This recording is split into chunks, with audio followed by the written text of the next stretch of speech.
Agora, já falando do Supremo Tribunal Federal, que realiza em instantes uma cerimônia de abertura do ano do Judiciário, em meio à crise no Banco Master e também aquela CPMI do INSS. Daniel Vorcaro deve prestar depoimento nesta semana. Tem a discussão também do Código de Conduta com Edson Fachin. Muita coisa vai acontecer e, por isso, a gente já vai começar a análise com os nossos comentaristas do dia. Vamos abrir, então, aqui a tela. Mano Ferreira e Acácio Miranda, bem-vindo, boa tarde. Vou começar pelo Acácio. Como é que a gente vê essa retomada e qual deve ser o assunto principal em meio a tantas crises que o governo vem enfrentando, principalmente com a questão do Banco Master? Acácio, bem-vindo. Boa tarde, Márcia, boa tarde, Mano, e boa tarde especial à nossa audiência. Nós sabemos, Márcia, que entre o cenário ideal e o real há uma distância muito grande, especialmente em se tratando de Congresso Nacional. E por quê? Por ser um ano eleitoral, nós teremos muito pouco, um período útil muito pequeno.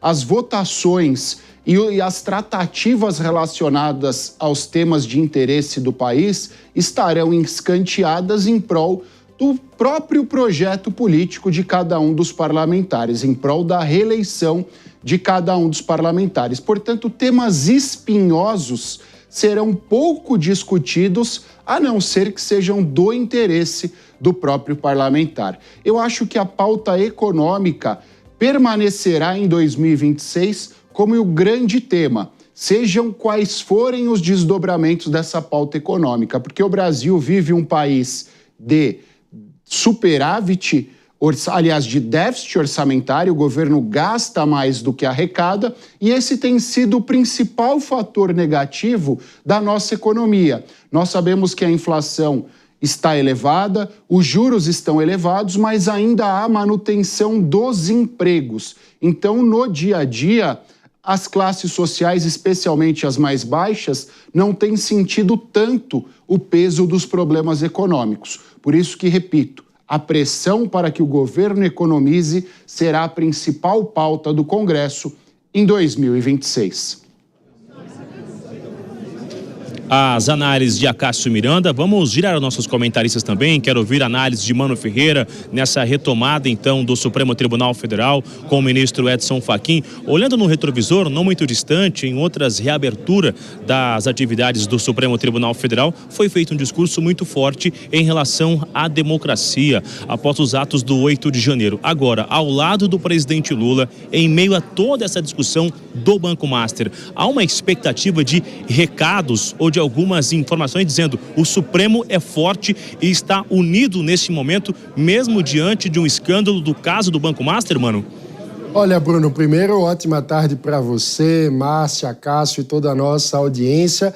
Há uma expectativa muito forte sobre qual vai ser o tom do ministro Edson Fachin em seu discurso de reabertura dos trabalhos. Primeiro porque a posse de Edson Fachin como ministro do Supremo foi muito cercada em torno de uma expectativa a respeito de uma possível diminuição do tom de fervura em relação às polêmicas que o Supremo Tribunal Federal acabou atravessando nos últimos anos. Edson Fachin é tido como um ministro de perfil mais discreto, que busca falar menos por redes sociais, falar mais através dos autos. Contudo, após um ímpeto de colocar na pauta o Código de Conduta tão falado e tão apoiado por boa parte da sociedade, a Ordem dos Advogados do Brasil formulou uma proposta nessa direção. Estamos assistindo a mais de 50 organizações da sociedade civil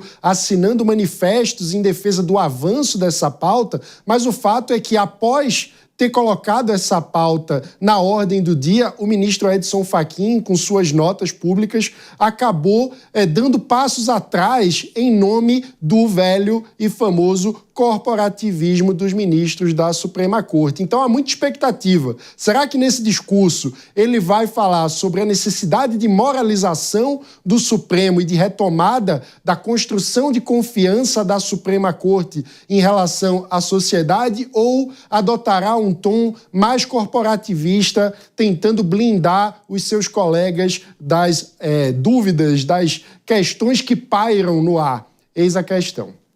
Inclusive, você fez uma coluna para o nosso site, jovempan.com.br. A gente vai ler um trechinho agora, porque em meio a essa retomada, então, dos trabalhos no Supremo, um manifesto da sociedade civil, como o Mano já começou a comentar, cobra esse código de conduta para ministros da Corte. Mais de 50 organizações lançaram um documento em apoio à iniciativa da OAB aqui de São Paulo.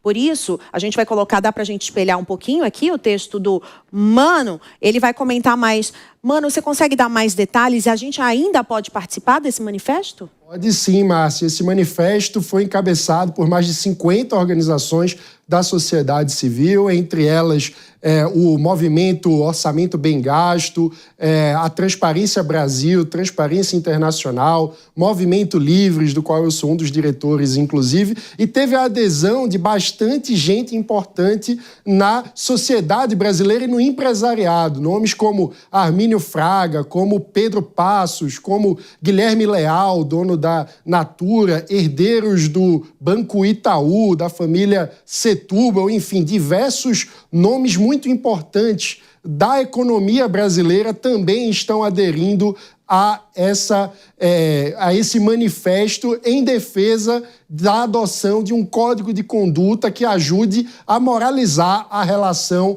entre o judiciário e a sociedade em busca de fortalecer a confiança institucional. No fim das contas, o grande objetivo desse manifesto é clamar para que as autoridades exerçam a tão chamada autocontenção em nome do aumento do decoro que é esperado na relação entre ministros do Supremo e a sociedade civil e pessoas que respondem a processos no âmbito da Suprema Corte. Então, questões que foram colocadas na proposta da OAB de São Paulo, que teve a elaboração de ex-ministros da Suprema Corte e também de juristas como Miguel Reale Júnior, como José Eduardo Cardoso, pedem um pouco de moralidade e de regras claras na forma como os ministros devem se comportar.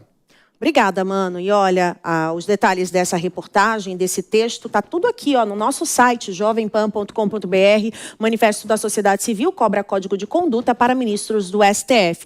Você lê a reportagem completa, já vê como é que pode participar, as entidades que também estão participando. E, é claro, a sociedade precisa se mobilizar para a gente ter realmente uma justiça melhor no nosso país, né? Uma justiça que realmente favoreça a opinião pública, que favoreça o cidadão e não só o próprio umbigo.